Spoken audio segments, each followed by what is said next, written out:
من الحاجات اللي انا بهتم بيها جدا قبل ما اصمم هو ان انا كده اقعد مع نفسي اول ما كده اخد البريف واقراه. لو انا مسكتش ورقه وقلم وبدات اعمل سكتش مبدئي للي انا عايز اعمله، بيبقى الموضوع في دماغي في صوره جاهزه للديزاين قبل ما اصممه. يعني انا كده تخيلت التصميم قدامي. ممكن تعرف عن نفسك؟ انا محمد هشام، جرافيك ديزاينر. انا في المجال ده من 2010.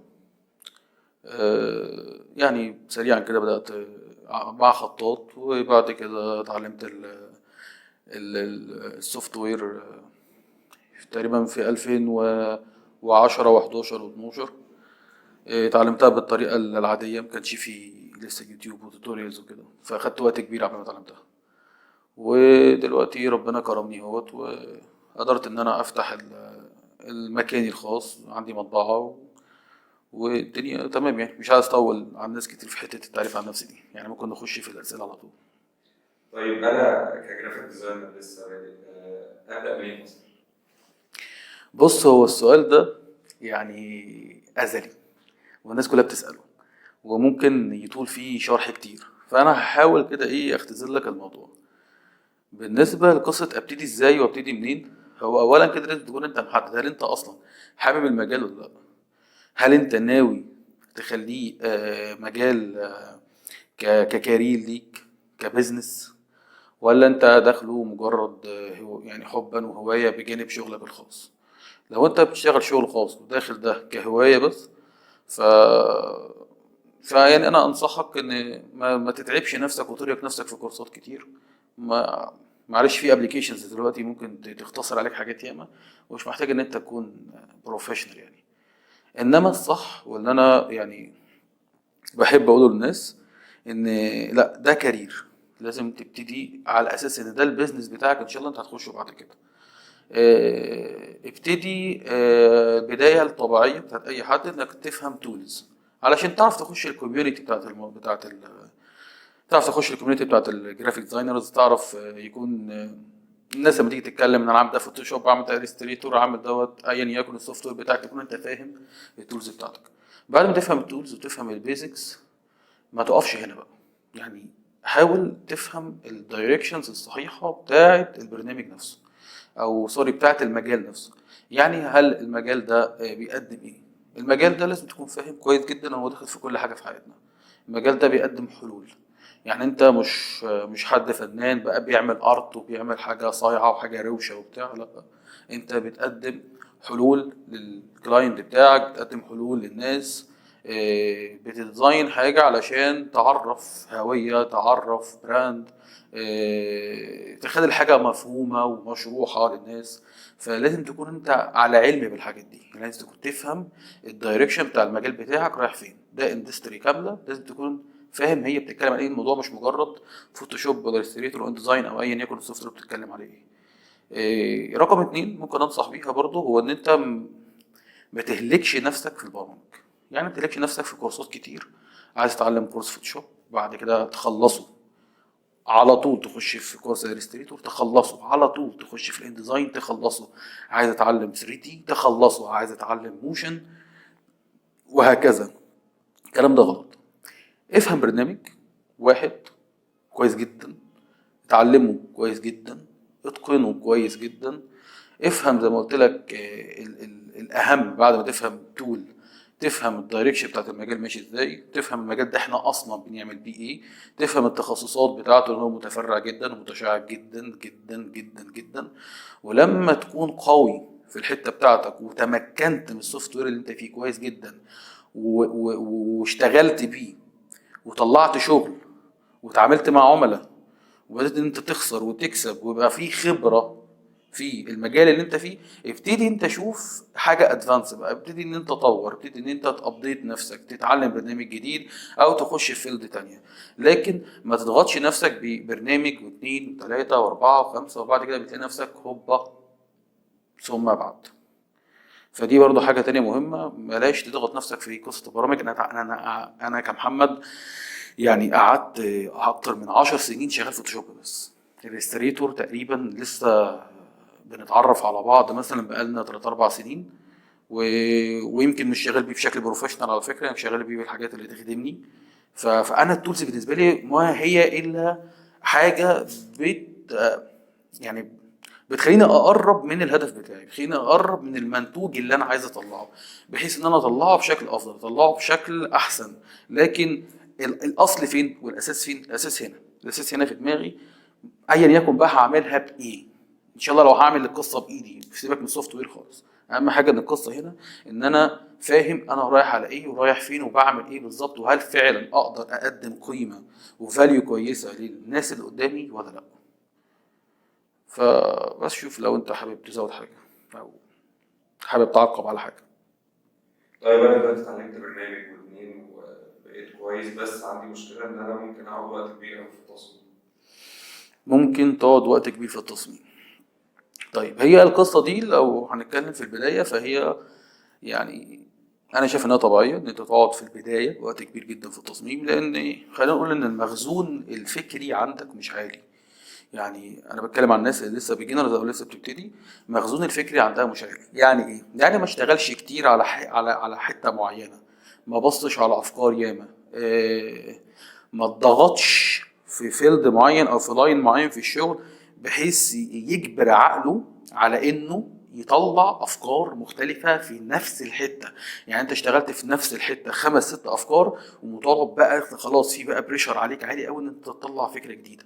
فساعتها هنا بيبتدي مخك يسترجع الافكار اللي انت عملتها مره واثنين وثلاثه واربعه وخمسه، بتبتدي انت بتطلع منها افكار جديده، وبتلاقي انت السرعه بتاعتك بدات تبقى اعتياديه، بدات تبقى كويسه.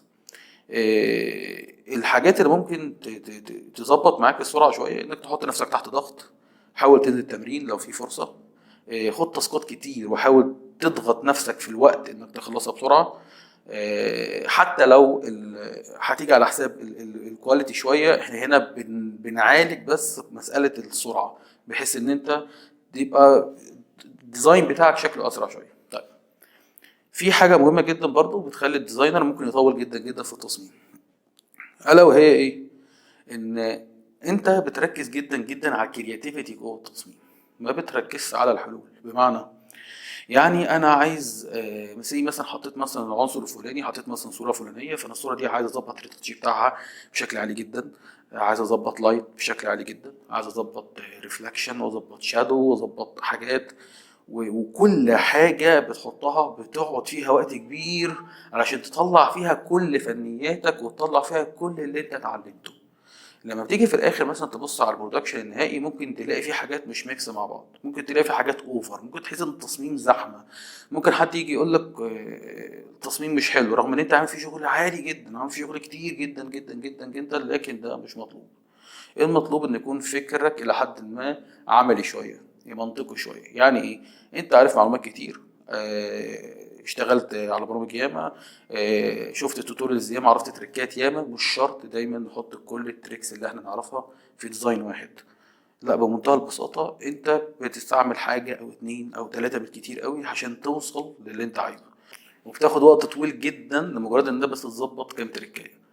آه، من الحاجات اللي انا بهتم بيها جدا قبل ما اصمم هو ان انا كده اقعد مع نفسي اول ما كده اخد البريف واقراه. لو انا مسكتش ورقه وقلم وبدات اعمل سكتش مبدئي للي انا عايز اعمله، بيبقى الموضوع في دماغي في صوره جاهزه للديزاين قبل ما اصممه. يعني انا كده تخيلت التصميم قدامي. لو التخيل لسه مش شغال مثلا عندي قد كده، وده بيجي يا جماعه مع الخبره مع الوقت، انت ممكن اول ما العميل يكلمك في بريف على طول البروجكت بيجي قدام عينيك من قبل ما تشتغل.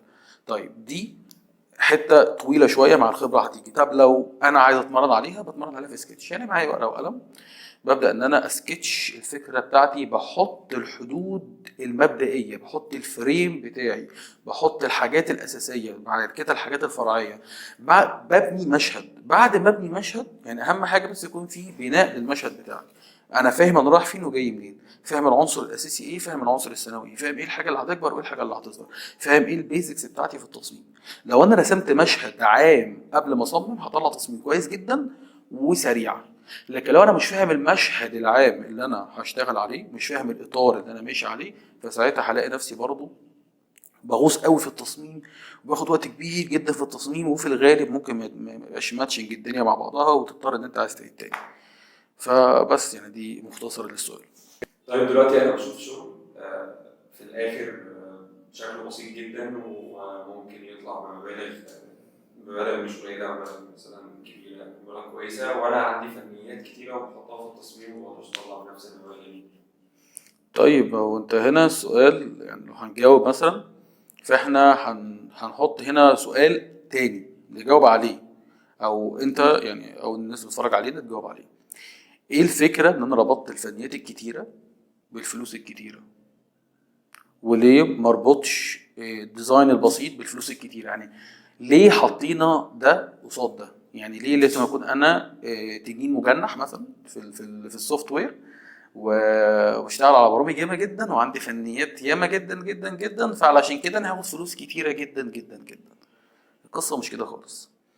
القصه كلها انت كديزاينر انت بتقدم حلول. بيبقى عندك مشكله، الكلاينت بتاعك فيه مشكله، بيبدا ان هو يحلها معاك. طيب المجال بتاعنا ده مصطفى مجال مش مجال يعني مش هو كل حاجه، مش هو المكنه الكبيره، هو ترس جوه مكنه كبيره. مجال الجرافيك هو ترس صغير جوه مكنه كبيره اسمها التسويق. فانا لما اجي افكر في الجرافيك، او اجي افكر في التصميم بتاعي، او اجي افكر في الحاجه اللي انا بعملها، افكر فيها هل هي هتشارك بشكل ناجح في العمليه التسويقيه ككل ولا لا؟ هل هي مؤثره بشكل ناجح في العمليه التسويقيه ككل ولا لا؟ يعني هديك مثلا مثال بسيط. في مثلا لوجو مثلا شاومي بسيط جدا، هي عباره عن مربع اورنج وحرف الام، هم عاملين فيه ايديت بسيط تمام كده. ولما جم طوروا فهم خلوا المربع تقريبا راديوس، يعني خدوا الحواف مرنه بس كده، هو ده كان الايديت اللي عملوه بس.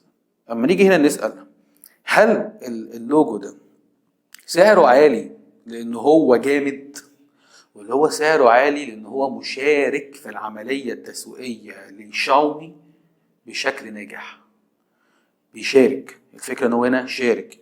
طيب هل الناس كانت مفروض ان هي تتعب عليه ككرياتيفيتي كحاجه حلوه، ولا تتعب عليه في ان هو يكون سهل يوصل للناس بسرعه، الناس تحفظه، يكون مميز وسط البراندات الكتيره اللي شبهه، ويكون في اقبال عليه، يكون في براندنج مظبوط اتعمل عليه وهو شارك معايا علشان يوصل للناس دي؟ فهو هنا فكر الديزاينر لازم يختلف شويه. الناس بتتنافس على الكرياتيفيتي، بتتنافس على الحاجه الجامده، بتتنافس ان انا اعمل تصميم اجمد من اللي قدامي، اعلى من اللي قدامي، لكن ما بتتنافسش على التسويق، بتتنافسش ان الحاجه تبقى ناجحه.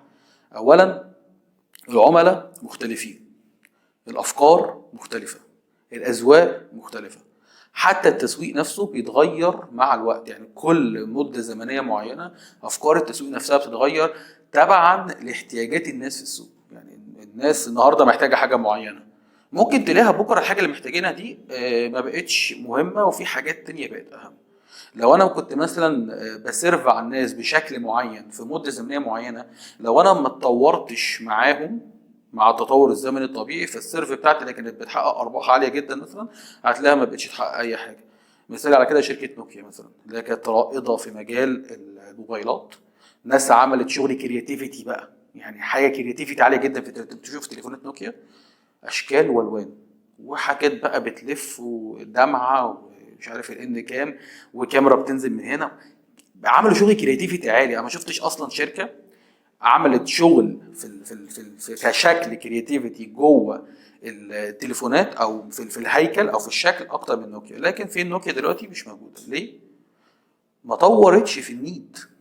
انت طورت في الشكل اوكي تمام، النيد بقى بتاع الناس، النيد بتاع الناس بيتغير مع الوقت. الناس كانت عايزه انترنت، الناس كانت عايزه سوفت وير سهل، الناس كانت عايزه كونكشن اسرع، الناس كانت عايزه توصل لبعض بشكل افضل، الناس كانت عايزه تتعامل مع كل حاجه بيستخدموها anyway مثلا حواليهم، عايزينها كلها تبقى على التليفون ابلكيشنز. فانت مطورتش هنا.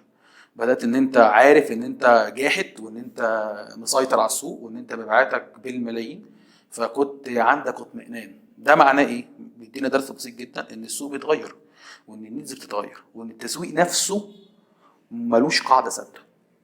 طول ما الزمن بيجري، طول ما النيدز بتاعت الناس بتتغير، طول ما التسويق نفسه هيتغير. اذا فالجرافيك اللي هو الترس الصغير جوه التسويق نفسه ما ينفعش امشيه على قواعد معينه، ما ينفعش امشيه على ان هو الكرياتيفيتي هي الحل. لا، اللي انت تخاطب الناس والنيدز بتاعت الناس وتحقق ده، سواء بشكل بقى فيه كرياتيفيتي، سواء انت حتى جربت الكرياتيفيتي من الفكره، طالما انا نجحت وجبت فلوس وحققت ارقام، اذا فانا تمام جدا.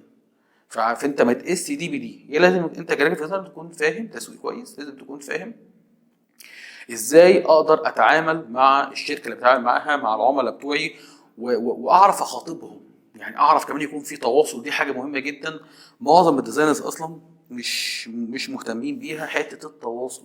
اعرف اتكلم مع العميل بتاعي، اكون عندي يعني ثقافه في الفيلد بتاعه، هو اعرف اقول له لا دي الصح ودي الغلط، اعرف اقول له لا دي هتوصلك افضل، اعرف اقول له ان ان ده هيحقق لك ارقام، هيحقق لك فلوس، وان دي هتخسرك، وعلشان واحد اتنين تلاته. لازم اكون بعرف اتواصل معاه واتكلم معاه، علشان ما يكونش هو ليه الراي الاوحد وممكن ما توصلوش لحاجه في النهايه حاجه كويسه. حاجه اخيره هضيفها في القصه دي، معظم البراندات العالميه كلها في ال5 سنين او 7 سنين اخرى اتجهوا لان هم يبسطوا من الشعارات بتاعتهم، يبسطوا من اللوجوهات بتاعتهم، ويبسطوا عموما من البراند بشكل عام. يعني ناس كانت بتستخدم الوان ياما بدات تتجه للون واحد او اتنين بالكتير. الناس اللي كانت مثلا عامله شغل مانيبيليشن او بتبقى عامله مثلا شادوز بقى وشغل كتير، حاجه كرياتيفيتي عاليه، بدات يبسطوها. لو بصينا مثلا للبراندات العالميه كلها في اخر 5 سنين او 7 سنين تقريبا، هتلاقي ان معظم البراندات كلها بدات تتجه لاتجاه السيمبل، اتجاه البسيط، اتجاه الفلات. ده موجود قوي، منتشر قوي في لوجوهات العربيات بالذات. هتلاقي معظم لوجوهات العربيات بي ام، كيا، هوندا، كل البراندات دي هتلاقي بدات ان هي عملت ريبراندنج للشغل بتاعها، وبدات اللوجوهات بتاعتها تبقى ابسط بكتير قوي. معظم اللوجوهات اللي فضلت مكمله وما عملتش البراندنج لحد نفسها لحد النهارده، فهي هتلاقيها في الاصل برضو لوجوهات كانت بسيطه سيمبل، بتخاطب العصر اللي احنا فيه. طيب ليه البساطه حاليا هي اللي ماشيه وهي اللي شغاله وهي اللي ممكن الكوست بتاعها عالي جدا؟ ببساطه لان احنا في عصر كل يوم بنحتاج نبقى اسرع، بنحتاج نبقى اسهل، بنحتاج نبقى ابسط، محتاج نخلص الحاجه في لمح البصر. فلو انت عملت لي شغل فيه ديتيلز ياما قوي، انا مش هبص لها. انا اخري معاك 5 ثواني، اخري معاك 7 ثواني، مش هبص والله على الاعلان اكتر من كده.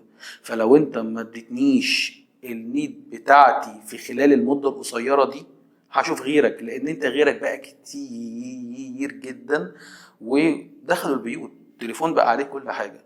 والشركات دلوقتي بتتنافس مين اللي يوصل للعميل اسرع وافضل واسهل واكثر ثقه واكثر امانا. فالقصه مش كرياتيفيتي خالص، قصه تسويق ناجح ليس الا. طيب دلوقتي تنصحني مثلا ان اشتغل في مجال التواصل مع السوشيال ميديا والبراندنج والروايات، ولا المطبوعات بقى ايا كانت اول دور دور؟ طيب انصحك تشتغل في انهي تخصص؟ بص، لو انت حد اوريدي بروفيشنال بقالك سنين شغال، فالطبيعي ان انت هتكون مريت على كل حاجه وبدات يكون ليك لمسه في حته معينه، او السوق طلبك في حته معينه، او الشركه اللي انت شغال فيها، لو انت مثلا مش فريلانس، لو الشركه اللي انت شغال فيها اوريدي مثلا فيها ضغط في حته معينه. اولا كده، اولا مش هقول لك شوف شغفك بقى وشوف انت بتحب ايه، خلينا نخلي دي رقم 2. معلش لو انت في البدايه بالذات، خلينا مثلا نشوف اكل عيشك فين الاول، خلينا نشوف الحسابات فين والماديات فين والفلوس فين، علشان يكون في طاقه ان انت تكمل. ما هو انت مش هينفع تجري ورا شغفك كتير كتير كتير كتير وفي الاخر ما تلاقيش نتيجه ماديه بمنتهى البساطه كده، فلوس. فلا، حاجه دي هتخليك تكمل، هيكون في طاقه ان انت حابب تشوف ايه الافضل، لان انا شايف نتيجه ملموسه. تمام كده. ممكن وانت شغال في الشركه وقتها او شغال في المكان الفلاني او السوق اخدك في اتجاه معين، ممكن بتلاقي انت شغفك فيه، بتلاقي ان انت شاطر في الحته دي. طيب ده لو انت في حاله انت اصلا بروفيشنال وشغال بلاك سين. طب لو انت في البدايه، في البدايه السؤال اصلا غلط. يعني قصه ان انا متخصص سوشيال ميديا، متخصص لوجو، متخصص تجاري مثلا، و... وما بعرفش اعمل حاجه غير دي، فده انا بالنسبه لي هزار واي كلام. انا جرافيك ديزاينر، مفيش حاجه اسمها اقول لك ممكن تعمل لي بوست يا باشمهندس، فتعمل لي مثلا ديزاين بوست، اجي اقول لك بقى عايزين نعمل كارت تقول لي والله ما بعرفش. انت بتهزر. تمام. جرافيك ديزاينر بيعمل كل حاجه، معدي على كل حاجه. مش شرط يكون اجمد واحد في كل حاجه، هتلاقيه جامد في حته او حتتين، لكن بيشتغل كل حاجه. ان انت تحدد نفسك وان انت تخصص نفسك في حته معينه خصوصا في البدايه صعب، لان اولا المنافسه في الكوميونتي بتاعتنا دلوقتي بقت كبيره جدا، في ناس كتير جدا شاطره، بس دايما هتلاقي الاشطر، دايما هتلاقي اللي ليه مكان، دايما هتلاقي اللي ليه عملاء وشغال فريلانس مثلا او حتى في شركه، هو اللي الناس بتقدر تستفاد منه في جميع المناطق، في جميع المجالات. اقدر ان انا اخدم عليه في كل حاجه، اقدر ان انا حتى اتكلم معاه في البرودكت بعد الديزاين، فاهم ايه اللي بيحصل اصلا بعد التصميم، فاهم العمليات التسويقيه وعمليه المطبوعات، فاهم الماركتنج بشكل عام. فده حد انا بالنسبه لي هختاره، لان انا هعرف استفاد منه بشكل افضل من ان انا اجيب واحد مخصوص السوشيال ميديا بس، حتى لو هو جبار فيها. مش دي قصتي. انا بيزنس مان كشركه، بتكلم مثلا كشركه مثلا، فانا بيزنس مان، فانا محتاج حد يديني فلوس اكسب منه عشان اعرف اديله مرتب. فمش هينفع مثلا حد متخصص في حته معينه، لا. انت كجرافيك ديزاينر طبيعي طبيعي طبيعي تكون بتشتغل كل حاجه. مع السنين بقى لك 3 سنين و4 سنين شغال، فبدا يكون ليك لمسه بتظهر بشكل واضح في حته معينه، سواء بقى سوشيال ميديا، سواء براندنج، سواء مثلا حتى لوجو ديزاين بس مش هنقول براندنج بشكل عام، سواء بقى مطبوعات، سواء ايا يكن. حتى ممكن تتجه اتجاه التنفيذ، البروسيس نفسه. انا مثلا قلت لك عندي مطبعه، فانا مهتم جدا بالبروسيس وبحب جدا البروسيس، الديزاين بعد الطباعه، الدنيا ماشيه ازاي، الباكجينج، كل حاجه دي من الناس اللي بتهتم جدا بالحاجات دي، ولازم اكون فاهم فيها. لما بيجي لي عميل باجي اتكلم معاه عايز اعمل ديزاين، في فرق لما ارد عليه واقول له اديني البريف بتاعك علشان اعمل لك الديزاين واظبطه لك، ده رد. فرق تاني لما اقول له طب انت عامل البريف ده على اي اساس؟ طب وايه رايك لو نعدل دي؟ طب ما تقول لي انت ناوي على ايه؟ طب تقول هل انت مثلا ناوي تسوق سوشيال ميديا ولا ناوي تطبع؟ طب مطبعتك تبقى فين؟ طب ما على فكره دي مش احسن حاجه، دي افضل، ممكن نعمل كذا، وتبقى في نقاش بينك وبين العميل. والله صدقني، اولا العميل ده هيثق فيك جدا انك حد فاهم، حد شاطر. رقم 2 الكوست بتاعك هيعلى، ما هو انت مش زيك مش زي غيرك، انت حد هنا شارك في عمليه النجاح بتاعته وبشكل فعال، فطبيعي جدا يكون تسعيرتك اعلى. عشان كده يا جماعه ما تستغربوش فرق الاسعار بين المصممين او بين التصميمات وبعضها. ما هو الشاطر ملوش بديل، الحد الشاطر والحد الفاهم ده ملوش بديل، حتى مع التطورات كلها، حتى مع وجود تصميمات رخيصة جدا، حتى مع الناس اللي هي ال10 بجنيه، الشاطر ملوش بديل. وفي أسعار عالية جدا ولسه شغالة والناس بتثق فيها لأن الناس محققة نجاح معاها. في ناس صرفت في 1000 تصميم 1000 جنيه، وفي ناس صرفت في تصميم واحد 1000 جنيه، ده نجح وده ما نجحش، لأن ده عارف هو بيعمل إيه وفاهم بيتارجت ازاي، وفاهم بيعمل الالوان دي ليه والفونتات دي ليه وحط ده هنا ليه وناويين على ايه ورايحين فين. ده كمان مظبط الطموح بتاع العميل بتاعه، ده يا ترى انت ناوي توصل على فين علشان اظبط لك براند محترم يخدم فكرتك ويخدم الناس بتاعتك. فمفيش حاجه اسمها انا متخصص في ايه. زي ما قلت لك انت طبيعي تكون شغال في كل حاجه، لكن مفيش مانع ابدا انك تكون ليك لمسه حلوه في جانب معين او في 2. انت اشطر حد في الحته دي، او انت من الناس الشطار جدا في الحته دي، لكن مش بس شغال في ده ومش شغال في الباقي. الكلام ده غلط، وهيمنع عنك فرص كتير، وهيمنع عنك شغل كتير جدا جدا جدا. عايز حاجه؟ لا